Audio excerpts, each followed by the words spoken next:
দাবিতে আজকে ডেভেলপমেন্ট দলের দলের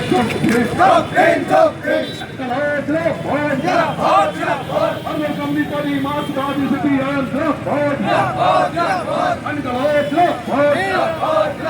চন্দ্রকোনা রোড ও পৌরসভা কমিটির উদ্যোগে আজকে ডেভেলপমেন্ট দলে দলে চলছে 100 দিনের কাজকে 200 দিন এবং দৈনিক মজুরি 600 টাকা করতে হবে। এই দাবিতে আজকে ডেভেলপমেন্ট দলে দলে চলছে।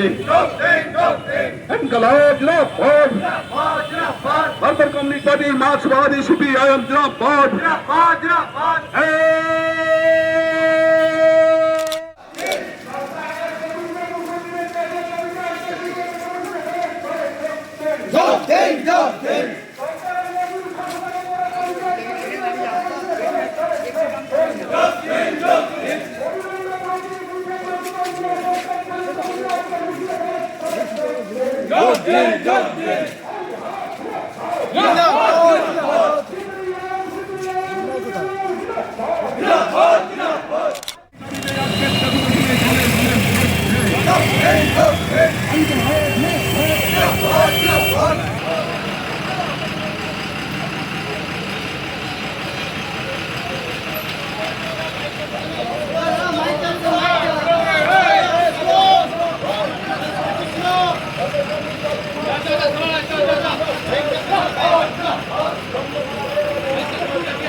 পেট্রোল ডিজেল রান্নার গ্যাসের দাম আন্তর্জাতিক বাজারে কম হলো এখানে বারে বারে বাড়ানো হচ্ছে কেন? কেন্দ্রীয় সরকার জবাব দাও।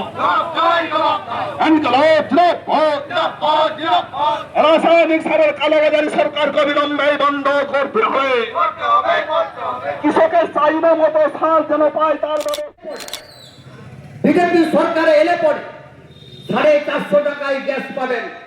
গৃহস্থলীর মানুষরা হাততালি দিয়েছিল, উজাড় করে ভোট আপনাদের দিয়েছে। নির্বাচনের শেষে আপনারা কি লক্ষ্য কি করছেন? গ্যাসের দাম বাড়িয়ে যাচ্ছে, কমাতো দূরের কথা। এই হচ্ছে বিজেপি।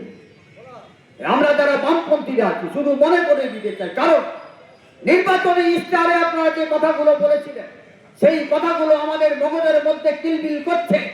কোথাও কোথাও দেয়াল লিখনগুলো এখনো মুছে যায়নি, সেই দিকে তাকালেই আমাদের মনে পড়ে যায় আপনি যে কথাগুলো বলেছিলেন তার সঙ্গে বাস্তবে মিল নেই। আসলে আপনাদের কোনো দিশা নেই। এই দিশা জায়গাটাতে আমাদের মানুষকে ফিরিয়ে আনতে হবে। আমাদের তার জন্য জার্সি বদল করতে হবে না। একজন খেলোয়াড় দেখবেন, অনেক নামি দামি খেলোয়াড় এখনো বিশ্বকাপ চলছে দেখছেন, ওই বিশ্বকাপের যে খেলোয়াড়, যদি মেসির কথাই বলি, যদি রোনাল্ডোর কথাই বলি, যখন যেই ক্লাবে খেলেন সেই ক্লাবটা ছেড়ে দিয়ে যদি অন্য ক্লাবে যান তার জার্সিটা পরিবর্তন হয়, কিন্তু তার গুণগত মানের পরিবর্তন হয় না। আজকে তিনি তৃণমূল থেকে বিজেপিতে গেছেন, বা আগে তৃণমূল করছিলেন বিজেপি হয়েছেন, এখন অনেক বড় নেতা হয়েছেন। মুখ্যমন্ত্রী নিজেই তো তৃণমূলের 1 নম্বর পরে 2 নম্বর নেতা ছিলেন।